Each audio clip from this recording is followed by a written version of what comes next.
Famously named after the stark color of his beard and hair, not to mention his mood, Erik the Red holds a special place in Viking history. His expeditions and travels centuries ago tell of a family saga that includes some of the world's most famous explorers. Welcome to Bizarre History. Today we look at history's most famous Viking, Erik the Red.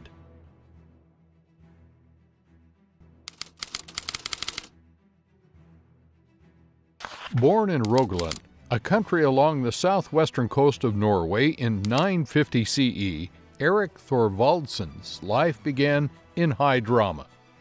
His father, Thorvald Asvaldson, found himself exiled from Norway for murder when his son was only 10 years old. In response to the exile, Thorvald took his family and settled in the northwest of Iceland. Most accounts detail the family settling in Dranga within the Hornstrandir region. These early days in Iceland mark the beginnings of Erik's legend. While his hair and beard stood, his brashness and explosive temper gained the name Erik the Red. Yet his formative years in Iceland were a good start in life. In the years following the death of his father, Erik met his wife-to-be, Thorhild. They inherited land and a farm further north of Dranga. It's believed life was good for Erik and Thorhild as they started a family. The arrivals included their son Leif Erikson, later who would become a famed explorer himself. Erik moved the family to land in Haukadale and built a home he titled Erikstead after himself. Sadly for Erik, a story that started with family drama was only to continue in that fashion.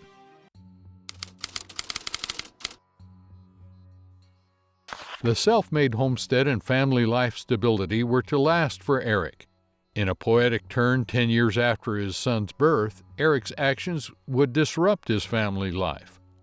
An unexpected twist of fate in 982 CE left Erik's servants causing an unintentional landslide, destroying a neighbor's home.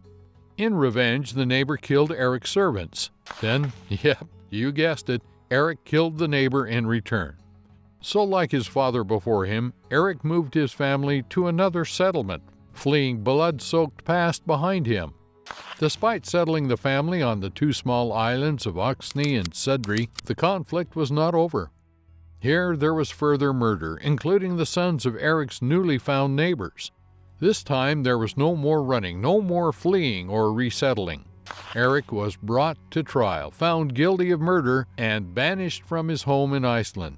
His name vanished in his homeland of Norway and now his homestead in Iceland. Erik the Red was in exile for 3 long years. These 3 years in exile would be instrumental in making his name.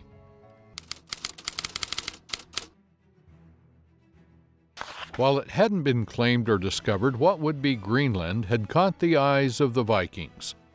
A large mass of land to the west of Iceland had been stumbled upon by Vikings nearly 100 years earlier.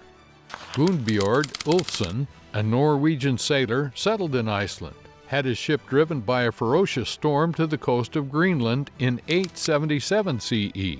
It's something of a miracle in itself that a misplaced sail could land Ulfsson in Greenland. The distance between Iceland and Greenland is approximately 900 nautical miles of ocean. It's believed the advance and design of Viking ships and navigation probably saved Ulfsson. This superior navigation of the high seas inspired Erik to follow the same path and discover this new land westward for himself. Erik's voyage to Greenland was successful. He eventually arrived at Tunalurfet, a fjord to the very south of Greenland, in 982 CE. He would spend the next couple of years exploring the expanse he had found. His powers of personality and brashness had not lessened. He named most sites he discovered after himself. This find was a huge boon to the notorious and exiled man. His discoveries in Greenland were only good news to the conquering and colonizing Vikings. Most importantly, Erik discovered fjords that were free of being iced over and miles of green grass for cattle to graze. So impressive was the abundance of healthy land, the title was born, Greenland. No doubt in those 2 to 3 years of exploration of Greenland did Erik the Red realize his redemption. That perhaps, having left Iceland and his birthplace of Norway an exile, he could return as a man with something to bring to the table.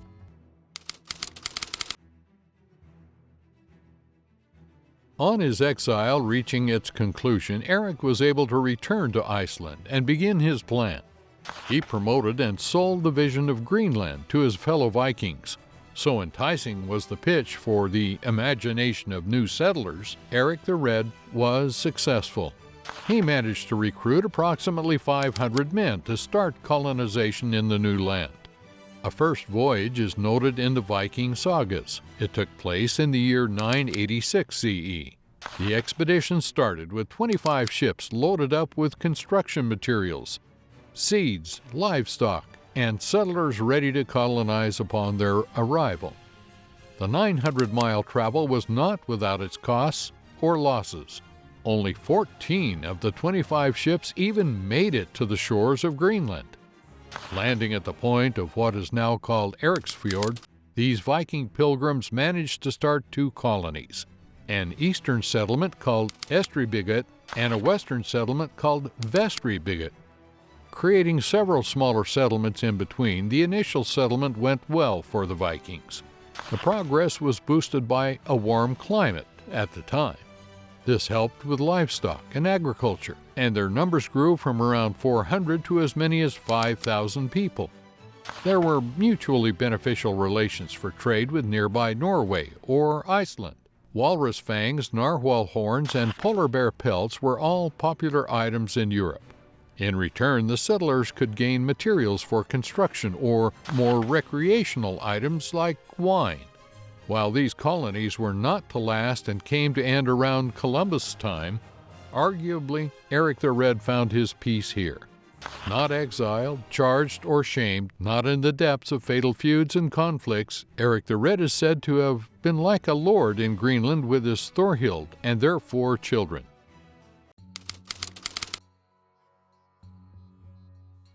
It would be remiss to mention Erik the Red's legacy without giving a mention of his remarkable son, Leif. Continuing in the footsteps of his predecessors, Leif was a traveler of some consequence himself. For a start, he had a hand in actively spreading Christianity. It's understood around 1000 CE, Leif Erikson took a trip to Norway, in which the king commissioned him to bring Christianity to Greenland. Leif's mission was a success, and perhaps a wily one, as one of the people he converted was his mother. She in turn demanded her husband Erik the Red build a church for her rights. The legend goes, Erik, still a devotee to the Norse gods, refused. Thorhild's response was sexual abstinence until the volatile Erik caved and built the first Christian church in Greenland. The remains of the church can still be seen in Brattahlid, as well as a charming modern reconstruction. Yet Leif's legacy does not end with king-pleasing and church building.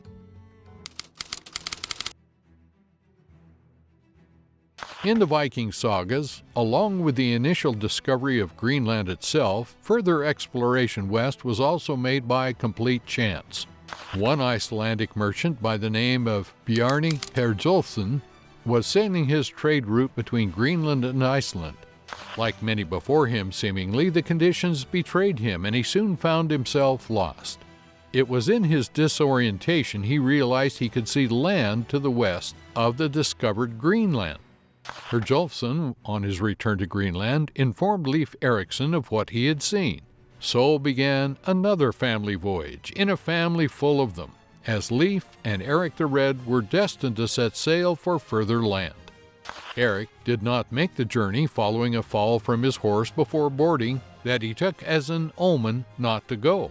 Leif did set sail, however, and set foot on American lands long before Columbus. Written in the Icelandic Vinland sagas, Leif Erikson discovered and named Helluland, Markland, and Vinland, and attempted a settlement called Leifbrundir. Some 5 centuries before Columbus's successful efforts, the settlement was not to last. Conditions for the women of the settlement were a source of conflict. It was also apparent the new arrivals were not popular with local tribes. Archaeological evidence of a Viking settlement was found in 1960 in Newfoundland, Canada. L'Anse aux Meadows stands as proof of Leif's historic discovery. Having fulfilled his family's legacy, intentionally or otherwise, Leif returned home to Greenland. Not long after, Erik the Red is believed to have passed from the injuries he sustained attempting to board that same trip. Erik the Red lived and died an explorer of the discovery of someplace new tied to his blood. If you want more of history's greatest explorers, exiles, and outlaws, hit that subscribe button. As always, thanks for watching Bizarre History.